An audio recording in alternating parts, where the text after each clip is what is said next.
Hey guys, Jess with People Wreath. So we are back to work on our silver and white and turquoise winter wreath. I have this really pretty purple. It has a slight shimmer in it. This was from, let's see, Members Mark last year. And then I have these two silver ones. This one is, they're both sheer, but this one has like the sparkles, the holographic sparkles in it. And this one has the silver stripe. So these are both super pretty. These are 1.5 inch. This is 2.5 inches. And I just need to finish dovetailing these and then they'll be ready to add to our wreath. Guys, I told you before, I've been feeling a little bit unmotivated to work on this wreath because we're still waiting for fall to come here in Michigan. You know, this morning it was a little cooler. It was like 55 when the boys went to school, but it's supposed to get to be 76 and sunny again today. So it's definitely, you know, the type where you wear a sweatshirt in the morning and in the afternoon you're wearing shorts. So we are definitely still in that mode over here, which, I mean, I don't know. I just finished my first, I burned through my first candle, fall candle. So one down, one to go. I have the sweetest girl that makes candles. She has a Facebook group here. It's called Bagels and Toast, which is funny because those are the names of her cat. But she makes really nice, clean candles.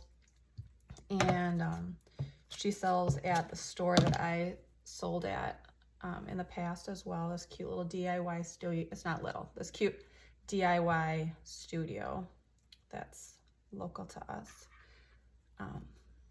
But yes, so I've just started her candle. I really like the candles from Marshall's too. I think the brand is called D&W. Those smell really good too. So anyways, but yes, we're still in our fall candles. We haven't even burned through our fall candles yet. And it's feeling like summer outside. Our air conditioning keeps kicking on. So if you hear that, that's what's going on in the background. So, I mean, it's quite a different time right now. My mums are looking a little dry. I gotta make sure I'm watering them extra because they're out in the sun. I read online that mums are only supposed to be like ideally like 6 hours in the sun, but we've been having so much sun here, which I'm thankful for. I'm thankful to get some extra time getting that vitamin D, not having like rainy, dreary days. I know that lack of sunshine can affect some people too, you know, like that seasonal affect disorder and stuff. So bring on the sunshine, I guess. All right, so these are our ribbon combos. Again, these are 1.5 inches. I'm gonna be alternating this one and the silver sparkle one, and I'm gonna put this turquoise in all of them. Our mesh is silver and white. So I wanted to make sure that I brought that turquoise in. That's why I'm putting the turquoise in every single tie.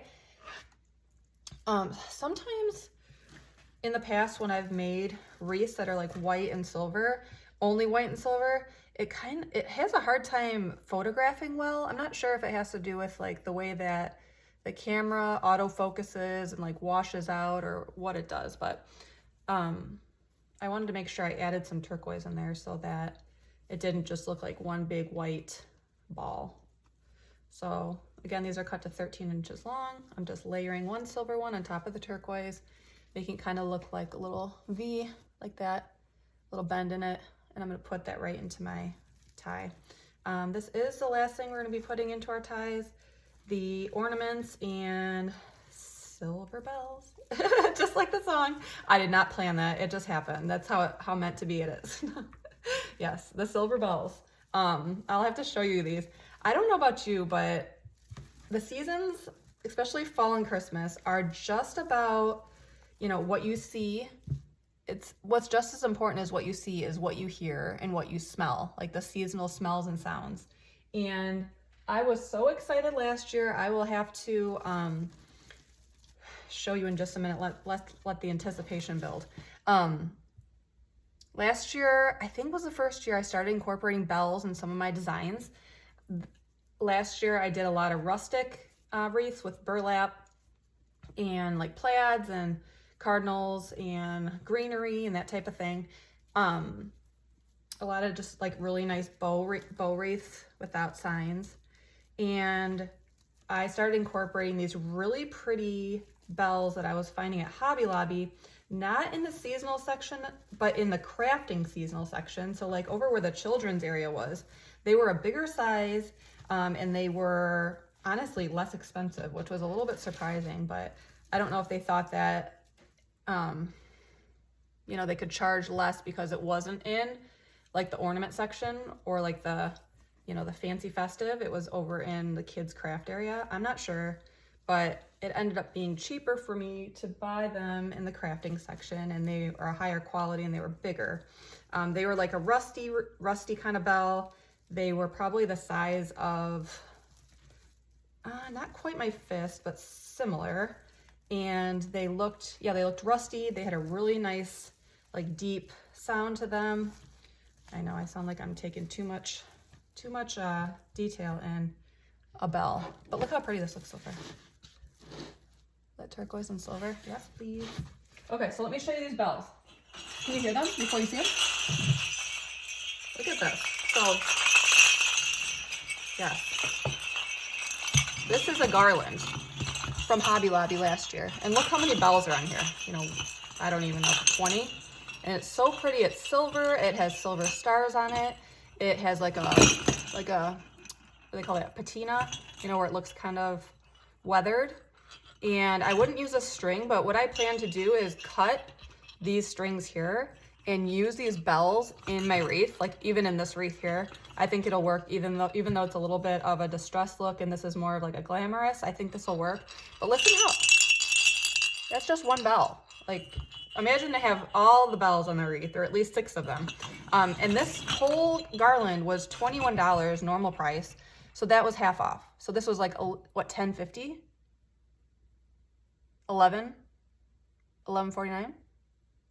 I don't know. But look how many bells you get for that. Right? So many. So that was a good find. I found that towards the end of the season last year. I don't know if it's a blessing or a curse. There's 2 Hobby Lobbies within like a 20-minute drive from me. One is right down the street. It's less than 5 minutes away. And the other one is a little bit further away, but still close by. And it's really nice because I've learned that certain Hobby Lobbies, I feel like they carry more of certain items that tend to sell. That's just a theory. I don't know for sure if Hobby Lobby, you know, tracks the shipments and tracks what sells and brings more of that depending on the area or the location. I'm not sure because, I mean, I guess that theory doesn't really make sense because they don't really scan the items. They just type in the numbers. So maybe I just ruined my own theory right there on the spot. But either way, I felt like more items at the Hobby Lobby that was further from me that I hadn't seen at the one that was close by. And it could just have to do with, you know, what people in certain areas like. You know, the one that's about 20 minutes away is right off the freeway, and the freeway leads to these cities close by, and they are definitely higher economic status areas. Here, you know, it's kind of middle class-ish, but right by the freeway over there. It's interesting because that location is not in a very good area. They recently got a whole bunch of tax money to redo that mall and save the mall. And, but right by that freeway there, it leads to a very, very high economic status area. And I'm just curious, maybe they like, I don't know, everybody likes different things, right? I don't know, but all I know is that it was really nice because when it got closer to Christmas time, if there was something I couldn't find at my store right here, I could go to that one, and they had stuff that I had never even seen at the one by me. So maybe it probably had sold out quicker by me, I'm not sure, but either way, it's a little dangerous to have so many options. I was just thinking to myself, I'm like, okay, I have these ribbons here. I was thinking about the bow. I have a lot of white and silver. I have a couple turquoise ones, and I was just like, oh gosh, this is just, I don't want my bow to just, you know, match the wreath so much that it sinks in. And I was like, oh, maybe I could just run up to Hobby Lobby real quick and go get some ribbon. Oh goodness, danger, danger. No, I've always wanted to like get to the point where I wouldn't have to go to the store if I got an idea or inspiration. I would just have enough materials to just make what I needed without having to go to the store. Kind of reached that point, but we always want more, right? It's part of what's it called? Consumerism? I don't know. Anyways, we're thankful for what we have, but yes, I have more than enough to make this gorgeous silver and turquoise wreath. I took some of my ficus and I spray painted it silver. It's really nice. I noticed that the Walmart by us has a lot of different metallic tones, and they work on plastic, which is what ficus is. These fake ficus leaves, that's what that is plastic. So I was able to spray some of my ficus with that silver. So I have some really pretty silver ficus leaves to use in this wreath. I have some turquoise sparkly leaves to use too, and then I'll have those silver bells, and then I have white sparkly ornaments as well, because those bells are beautiful, but I don't think I want to use them like in every single tie. I think that'd be a little bit overwhelming. a little ring is good, but you don't want to sound like there's a stampede of horses coming at you. But I don't know. I just love hearing the bells. It just reminds me of Christmas, and you know, I just can't get enough. But apparently that can be too much, because you don't want it to sound like there's a stampede of horses coming at you. Santa's reindeer coming in full effect. So yeah, I really appreciate all you guys' likes and comments and follows. I've been noticing that my YouTube and Facebook followers has been growing, and subscribers, and I'm so thankful for that. I wasn't really sure if these tutorials would be well received, because as a busy mom, none of these tutorials are ever a full wreath. I just, you know, when I started making these tutorials, it was during summer vacation. I had my 2 boys home. I'm blessed enough to be a stay-at-home mom for my boys. I have been for the last 10 years, and you know, I just don't have the ability to I've never, since I started making wreaths, I don't think I've ever sat down and just, you know, cranked out a wreath for 3 hours at one setting. You know, because if you guys look at my videos, you know, they're all maybe 20-25 minutes each. But there's a lot of prep work that goes into wreath making, and that's kind of one of the most time-consuming parts, is the prep work. So a lot of times I would just, you know, prep the ribbons, you know, here, then I would make the bow, you know, then I would decide what items look good together. Like, so it's just not all at one time. And I wasn't sure if, you know, there was a spot for that, but some of you guys are liking it, and I appreciate that. Thank you so much. And you guys are taking the time to let me know, which is super motivating. I appreciate that. I know that it's easier, and it's kind of human nature a lot of times to take the time to let somebody know when you're not happy compared to when you are. I think everyone kind of assumes that, you know, we should all do our best all the time, but it is important to let people know too, positive things and positive words and all that good stuff. So let me see, how many do I have this? 1, 2, 3. Okay, just wanted to make sure. I normally only put 5 ribbon tails on the top level because I have a bow. I did find a really pretty sign that I'm excited to use on this too, but what I ended up doing, it's metal, and I didn't want to punch holes in it, so I put some super glue on the back. But what happened was my super glue cap was glued shut. I remember distinctly when I bought that super glue, it said to wipe the nozzle every time you use it, but I didn't do it. And it did get sealed shut.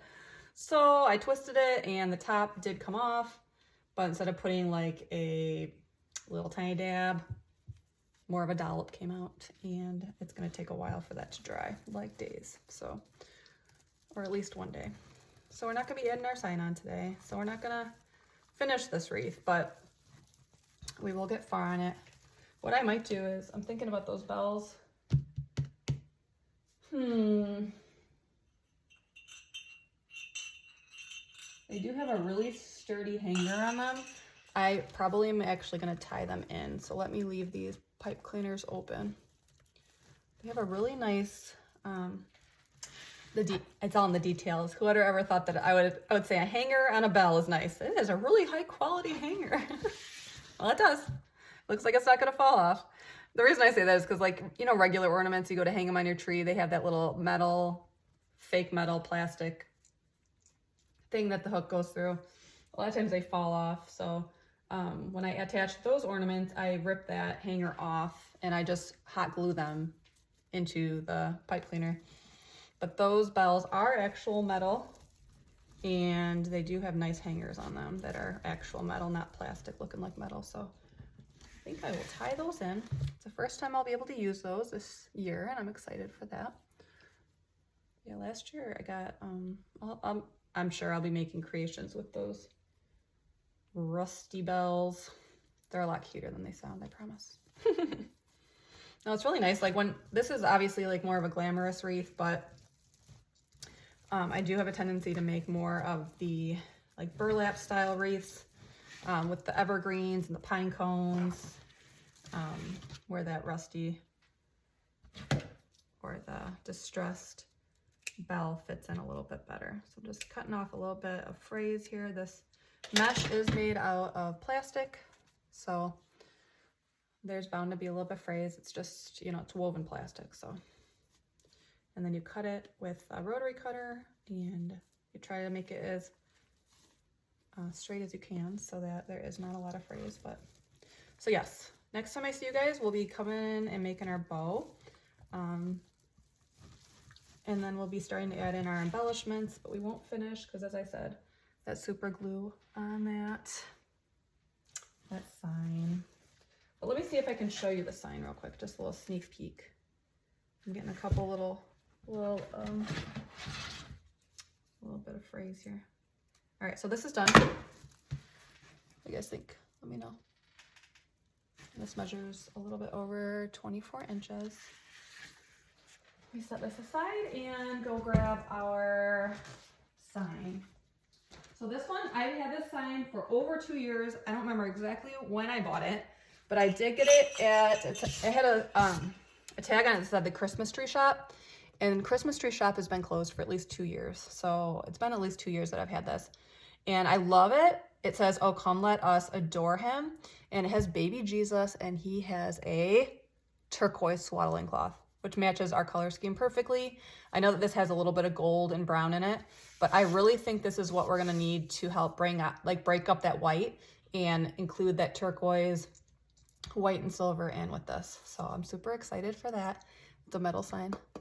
And we'll put our bow on one side and our sign on the other. So, all right, see you next time. Thanks so much. Make sure you like, comment, subscribe for more tutorials like this one. And I appreciate you. Give me a thumbs up or something. Okay, bye.